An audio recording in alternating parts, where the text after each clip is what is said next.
Hello guys, welcome back to my channel. आज जो है हम नेक्स्ट टॉपिक करने जा रहे हैं chapter members and share holders of a company. इसका नेक्स्ट टॉपिक है ऑब्जेक्ट एंड इम्पोर्टेंस। हमने रजिस्टर ऑफ मेंबर्स तक का टॉपिक कंप्लीट कर लिया था। रजिस्टर ऑफ मेंबर्स की अब क्या ऑब्जेक्टिव होती है बनाने के लिए और क्या इंपॉर्टेंस है वो पढ़ते हैं। तो मेन जो ऑब्जेक्टिव होता है रजिस्टर ऑफ मेंबर को बनाने का वो ये होता है कि जितनी भी रिलेवेंट इन्फॉर्मेशन है कंपनी के बारे में या उनके मेंबर्स के बारे में वो सारी लिखी जानी चाहिए और जब भी ज़रूरत पड़े वो इन्फॉर्मेशन गैदर कर सकें। और इसकी इम्पॉर्टेंस क्या होती है कि जो भी मेंबर्स हैं कंपनी के उनके क्या क्या राइट्स हैं और क्या क्या ऑब्लिगेशंस हैं, क्योंकि सारी की सारी इन्फॉर्मेशन किस में लिखी होगी, रजिस्टर ऑफ मेंबर्स में। अब हमें इससे ये पता चलता है कंपनी को कि अगर जो भी मेंबर है उसने कितने शेयर्स का पैसा दे दिया है, कितना नहीं दिया है।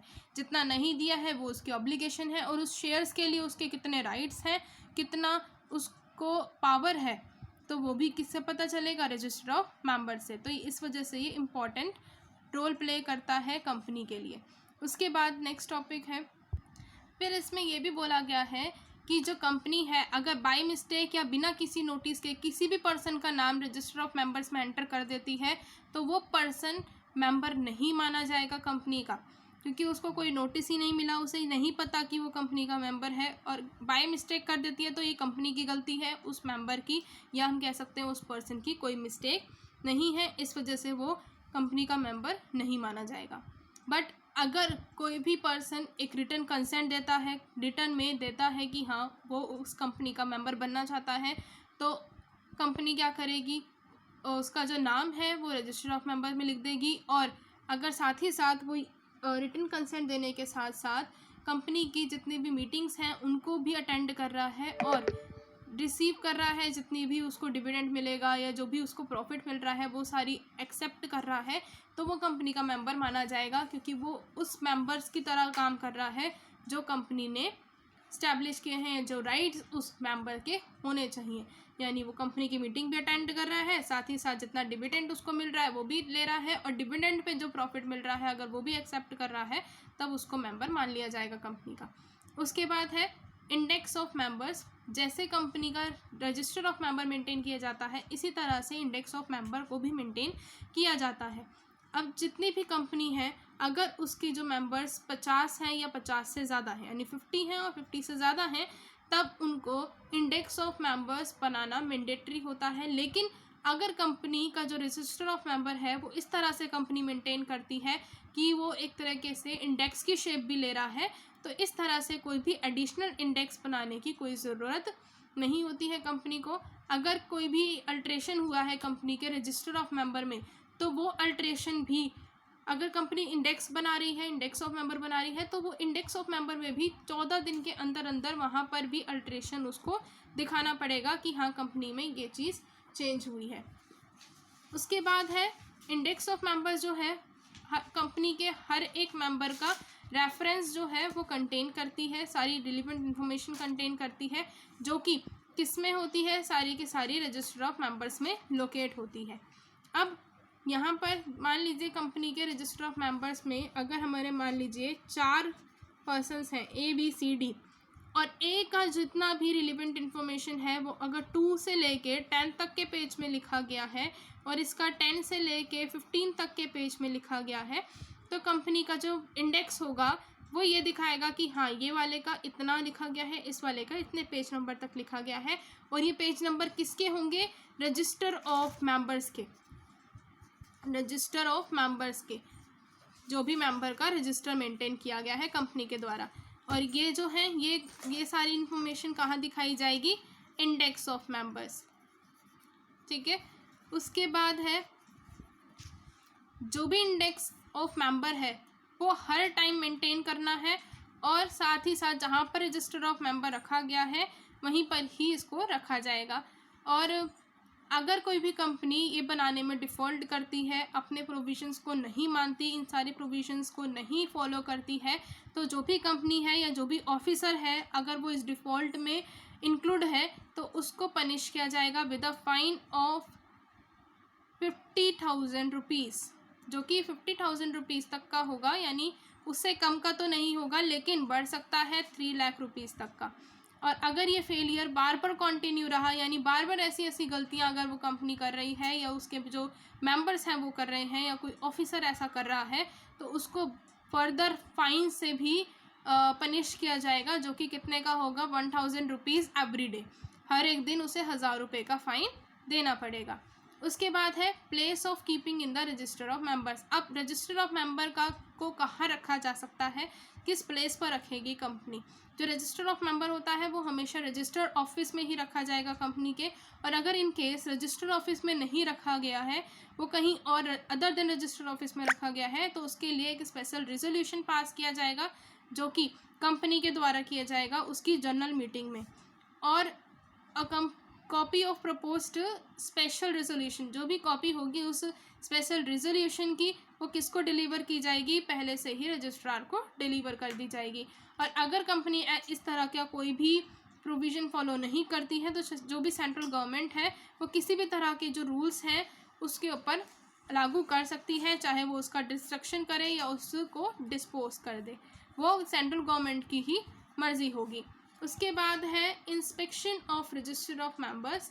रजिस्टर ऑफ मेंबर्स को इंस्पेक्ट करना। इंस्पेक्ट करने का मतलब है कि कौन कौन ऐसे ऐसे पर्सन्स हैं जो कि रजिस्टर ऑफ मेंबर्स को देख सकते हैं, उसका डाटा आराम से स्टडी कर सकते हैं।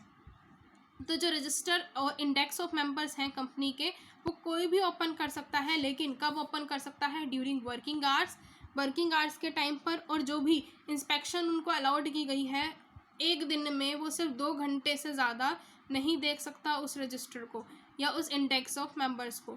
2 घंटे तक ही एक मिनिमम टाइम लिमिट है। This shawl not be applicable, ये एप्लीकेबल नहीं होगा तब जब कंपनी का जो रजिस्टर है क्लोज कर दिया गया है under the provisions of the act, जो भी प्रोविजंस हैं एक्ट के। उसके बाद जो भी इंस्पेक्शन की गई है, किसी भी मेंबर कोई भी मेंबर इसको इंस्पेक्ट कर सकता है, कोई भी डिबेंचर होल्डर इसको इंस्पेक्ट कर सकता है, यानी देख सकता है, सारी इन्फॉर्मेशन ले सकता है विदाउट फ़ी, बिना किसी पैसे के, बिना किसी फ़ी के, बिना किसी चार्ज के। तो अगर कोई बाहर का पर्सन, कोई आउटसाइडर इसको देखना चाहता है, इसको इंस्पेक्ट करना चाहता है, तो उसको कोई ना कोई एक प्रिस्क्राइब्ड फ़ी पे करनी पड़ेगी हर एक इंस्पेक्शन के लिए। इफ़ एनी मेंबर या कोई भी डिबेंचर होल्डर है या कोई भी अदर पर्सन है, अगर उसकी कॉपी चाहता है कि हाँ इस मेंबर ऑफ रजिस्टर की या इसकी इंडेक्स की कॉपी हमें दे दीजिए, तो उसके लिए वो क्या करेगा, एक प्रिस्क्राइब फी को पे करेगा और उसकी कॉपी ले सकता है। और जो कंपनी है उसको उसकी जो कॉपी है सेंड करनी पड़ेगी, और विद इन 10 डेज, 10 दिन के अंदर अंदर। लेकिन वो 10 दिन में कौन से डे इंक्लूड नहीं होंगे, वो ये डेज होंगे नॉन वर्किंग डेज, यानी 10 दिन में हम नॉन वर्किंग डेज को हटा देंगे, और साथ ही साथ जिस दिन उसने डिमांड की है उस कॉपी की, वो वाला दिन भी रिमूव कर दिया जाएगा। यानी मेन जो टोटल 10 डेज होंगे उसमें से क्या क्या रिमूव कर देंगे, जो नॉन वर्किंग डेज हैं, नॉन वर्किंग डेज, और साथ ही साथ वो डेज जहाँ पर उसने डिमांड की है कि हाँ हमें इसकी कॉपी चाहिए। ठीक है। उसके बाद अगर कोई भी कंपनी उसको नहीं देती है, डिफ़ॉल्ट करती है इस चीज़ में, तो उसको पनिश किया जाएगा with a fine which may be extend 1000 for each day, हर एक दिन पर 1000 रुपये। और बाद में अगर वो बार बार इस चीज़ को कंटिन्यू करती है और डिफ़ॉल्ट करती है या रिफ्यूज़ कर देती है कि मैं दूंगा ही नहीं, या कंपनी मना कर देती है किसी भी चीज़ को लेकर, तो उसको मैक्सिमम 1 लाख रुपीज़ का फ़ाइन देना पड़ेगा। अगर मान लीजिए कंपनी ने 10 दिन के अंदर अंदर नहीं दिया, 10 दिन का और बढ़ा दिया, तो यानी 1000 रुपये के हिसाब से अगर हम ईच डे लेके चलें तो उसको 10,000 रुपीज़ पर डे के हिसाब से वो फ़ाइन भरना पड़ेगा। उसके बाद है closing the register of members. अब रजिस्टर ऑफ मेंबर क्लोज कब होता है, हमने अभी पढ़ा था कि वो इंस्पेक्ट कर सकते हैं रजिस्टर ऑफ मेंबर को, लेकिन तब इंस्पेक्ट नहीं कर सकते जब वो क्लोज हो चुका है। और जब कंपनी क्या करती है, अपने जो रजिस्टर ऑफ मेंबर है उसको क्लोज करती रहती है टाइम टू टाइम, अब 1 साल में, जो कि मैक्सिमम 45 डेज़ का होता है। एट वन टाइम, एक समय में वो अपने रजिस्टर को मोर देन 30 डेज़ के लिए क्लोज नहीं कर सकती। बिफोर क्लोजिंग इट्स रजिस्टर, अपने रजिस्टर को क्लोज करने से पहले एटलीस्ट 7 डेज़ पहले क्लोजिंग के जो कंपनी है उसको एडवर्टाइज़ करना होगा न्यूज़पेपर वगैरह में, जहाँ पर उसका जो ऑफिस है रजिस्टर्ड है, यानी जहाँ पर उसका ऑफिस लोकेटेड है, जिस स्टेट में लोकेटेड है वहाँ पर उसके न्यूज़पेपर में उसको ये एडवर्टाइज़ करना होगा।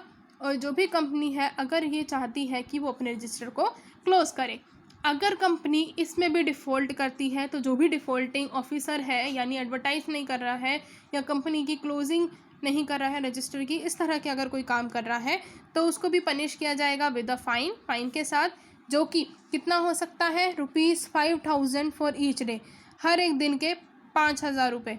और ये अगर वो कंटिन्यू करते रहते हैं इस तरह से तो फिर बाद में मैक्सिमम कितना वो पनिशमेंट बढ़ जाती है 1,00,000 रुपीज़ तक की। उसके बाद है कि रजिस्टर ऑफ मेंबर्स को क्लोज़ करना बहुत ज़्यादा ज़रूरी होता है और इसकी जो ज़रूरत होती है वो तब अराइज़ होती है जब कंपनी को जनरल मीटिंग बुलानी है। किसके लिए बुलानी है कि इंटीरियम डिविडेंड को डिक्लेयर करना है या फिर कंपनी के जो अनपेड शेयर्स हैं उनकी कॉल मनी मंगानी है तब, ठीक है। उसके बाद no shares of the company can be transferred, कोई भी शेयर्स ट्रांसफ़र नहीं होंगे कंपनी के जब रजिस्टर क्लोज़ हो चुका है। जैसे मान लीजिए कोई ए पर्सन था, उसने बी पर्सन को शेयर्स दे दिए, ट्रांसफ़र कर दिए इस बीच, लेकिन उसकी एंट्री तो कंपनी के रजिस्टर में होगी ही नहीं क्योंकि वो अभी क्लोज्ड है। तो जब वो मीटिंग बुलाएगी तो वो ए पर्सन को बुलाएगी, बी को नहीं बुलाएगी क्योंकि उसका नाम अभी दर्ज नहीं हुआ है उस रजिस्टर में। फिर उसके बाद है कि फिर कंपनी जो भी मीटिंग बुलाती है उसमें तो वो उस मीटिंग के जो नोटिस होते हैं वो उन्हीं पर्सन को सेंड करेगी जिसका नाम कंपनी के रजिस्टर ऑफ मेंबर में लिस्टेड है। अदरवाइज़ वो उन दूसरे पर्सन्स को नहीं बुलाएगी या जिनको ट्रांसफ़र कर दिया गया है या कोई भी ऐसा एग्रीमेंट हुआ है जो कि कंपनी के रजिस्टर में लिखा ही नहीं जा सकता क्योंकि वो क्लोज़ हो चुका है, ठीक है। तो आज हम करेंगे यहाँ तक का ही टॉपिक, नेक्स्ट वीडियो में हम करेंगे नेक्स्ट टॉपिक। Bye bye.